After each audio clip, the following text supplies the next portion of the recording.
இந்த ஏலக்காய் பிடிக்குது, வேறு எதுவும் கிடையாது. இப்போ ஆனியன் போட்டுக்கலாம்.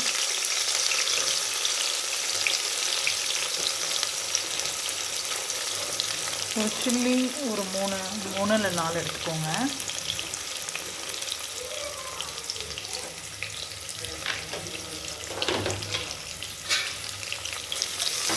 ஏன்னா இது வந்து கொஞ்சம் நாட்டு சில்லின்றதுனால காரமாக இருக்கும். சரி, வெங்காயம் சீக்கிரம் வணங்கிறதுக்காக நம்ம கொஞ்சம் கல்லுப்பு போட்டு கொஞ்சம் நல்லா சீக்கிரமாக வணங்கிடும். நல்லா வணங்கட்டும். நல்லா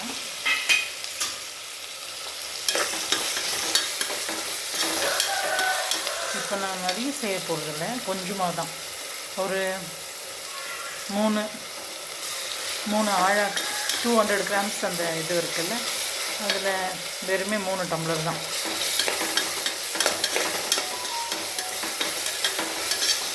நல்லா கொஞ்சம் வணங்கட்டும்.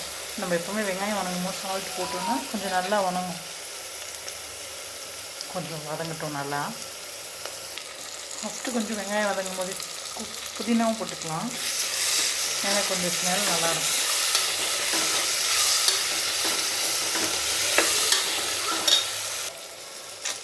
நல்லா வணங்கட்டும், இன்னும் கொஞ்சம் வணங்கட்டும்.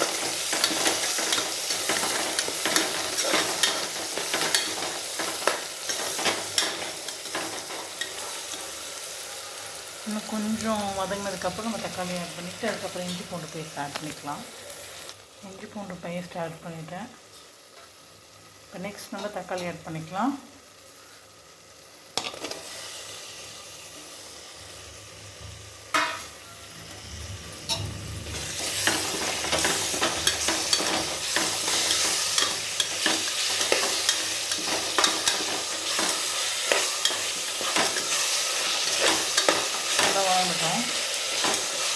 இப்போ இதுக்கு தேவையான மசாலா, பிரியாணி மசாலா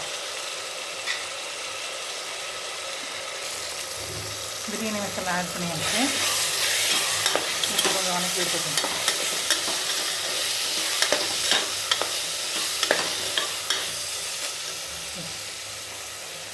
இது பார்த்திங்களா, ஓகே. இன்னும் கொஞ்சம் நல்லா வணங்கணும். இந்த தக்காளியெல்லாம் தெரியாத அளவுக்கு வணங்கணும், அப்போ தான் கொஞ்சம் நல்லாயிருக்கும் டேஸ்ட். இன்றைக்கி வந்து கையில் தான் இடித்து போட்டிருக்கேன் இஞ்சி பூண்டு, மிக்சியில் கிரைண்ட் பண்ணல.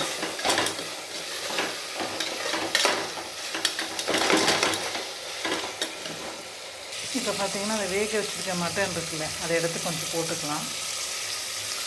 வணங்கலாம் வேணும், ஆல்ரெடி பாயில் பண்ணி தான் வச்சுருக்கோம், இருந்தாலும் கொஞ்சம் மசாலா விட்டுக்கணும்.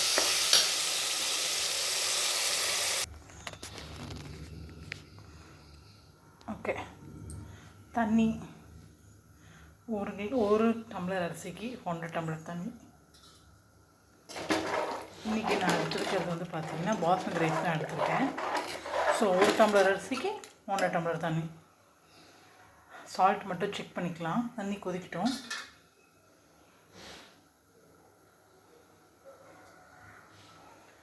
அதுக்கு அப்படியே இருக்குது. குக்கர் மூடுறப்ப கொஞ்சோண்டு புதினா போட்டுக்கலாம், புதினா கொத்தமல்லி. போய் சால்ட் செக் பண்ணேன், சால்ட் கொஞ்சம் காரம் கம்மியாக இருக்குது. காரம் நம்ம ஆட் பண்ணிக்கலாம் கொஞ்சமாக. ஆனால் இந்த ஸ்பூன்லலாம் எடுத்து போடுற அளவுலாம் இல்லைங்க, எனக்கு அப்படியே இந்த அளவு. ஆக்சுவலி அதை தான் மெயின்டைன் பண்ணோம், ஸ்பூனில் அளவு போட்டு தான் கரெக்டாக வரும். நீங்கள் ஸ்பூன்லேயே மெயின்டைன் பண்ணுங்கள். நான் வந்து எனக்கு தெரியும், அதனால் அப்படியே கவர்லேருந்து அப்படியே கொட்டுறேன். அப்படியே கொட்டக்கூடாது, லைட்டாக தட்டணும். உப்பு மட்டும் கரெக்டாக இருக்குது, காரம் கொஞ்சம் கம்மியாக இருந்துச்சு, போட்டாச்சு. நல்லா தலை கொதிக்கட்டும், அதுக்கப்புறம் நம்ம ரைஸ் போடலாம், சரிங்களா? இப்போ பார்த்திங்கன்னா நல்லா கொதிக்கிட்டு தலைன்னு நல்லா கொதிக்கட்டும். இன்னும் கொஞ்சம் நல்லா ஒரு 2 மினிட்ஸ் பாயில் ஆகட்டும். ஏன்னா இப்போ நம்ம மட்டன் வேக வச்சு போட்டிருக்கோம்ல, இந்த மசாலாவில் கொஞ்சம் ஒட்டட்டும். அப்புறம் நம்ம ரைஸ் ஊற வச்சுருக்கேன், ரைஸில் இருந்த தண்ணி ஊற்றிருக்கேன். ரொம்ப ஃப்ளேவராக இருக்கும் பார்த்துக்கோங்க. எப்போவுமே பாஸ்மதி ரைஸ் ஊற வச்ச தண்ணியில் நம்ம இந்த நல்ல தண்ணியில் தான் கழுவி ஊற வச்சுருப்போம். அந்த தண்ணியை நம்ம பிரியாணிக்கு யூஸ் பண்ணும்போது கொஞ்சம் அரோமா நல்லாயிருக்கும். ஒரு 2 டைம்ஸ் கழுவிட்டு 3rd டைம் ஊற்றுற தண்ணி நல்ல தண்ணியாக ஊற்றி வச்சுட்டிங்கன்னா அந்த ஸ்மெல் அந்த தண்ணியவே நீங்கள் இதுக்கு யூஸ் பண்ணிக்கலாம். ப்ளஸ் மட்டன் வேக வச்ச தண்ணி இது ரெண்டுமே போடும்போது கொஞ்சம் அரோமா நல்லாயிருக்கும்.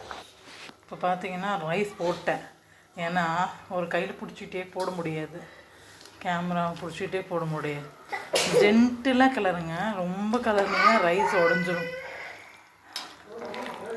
இதை பாருங்கள், ஜென்டிலாக கலருங்க, ரொம்ப கலர் வேண்டாம். ரொம்ப கலர்னா ரைஸ் உடஞ்சி போயிடும். ஆக்சுவலி குக்கரில் விசில் விட மாட்டேன், சொல்கிறேன். ஆக்சுவலி குக்கரில் விசில் விட்டால் ஒரு மாதிரி ஒட்டின மாதிரி வரும். அதுக்கு நம்ம என்ன பண்ணிடணுன்னா, விசில் விடாமல் டைமிங் ஃபஸ்ட்டு ஒரு 15 to 20 மினிட்ஸ் 10 மினிட்ஸ் ஹையில் வச்சுக்கோங்க. அப்புறம் ஒரு 20 மினிட்ஸ் வந்து லோவில் வச்சுக்கோங்க. அதான் கணக்கு, கரெக்டாக இருக்கும். தண்ணி அளவாக வச்சு நம்ம ரைஸை கரெக்டாக ஊற வச்சு ரைஸ் கரெக்டாக போட்டோன்னா நல்லா வரும், பிரச்சனை இல்லை. நல்லா பாருங்கள் சைட்லலாம். இப்போ நான் குக்கர் மூட மாட்டேன், இன்னும் கொஞ்சம் நல்லா ரைஸும் அதுவும் தண்ணியும் கலந்த மாதிரி வரும். அப்போ தான் மூடணுன்னா இன்னும் நல்லா ஃப்ளேவராக இருக்கும். பார்த்திங்களா, நல்லா கொதிக்குது. நம்ம சும்மா ரொம்ப கிளற வேணாம், அடியில் போய் ரைஸ் செட்டில் ஆகிடும். ஸோ நம்ம லைட் ஜென்டிலாக நீங்கள் பாருங்கள் அப்படி கலர்னா போதும்.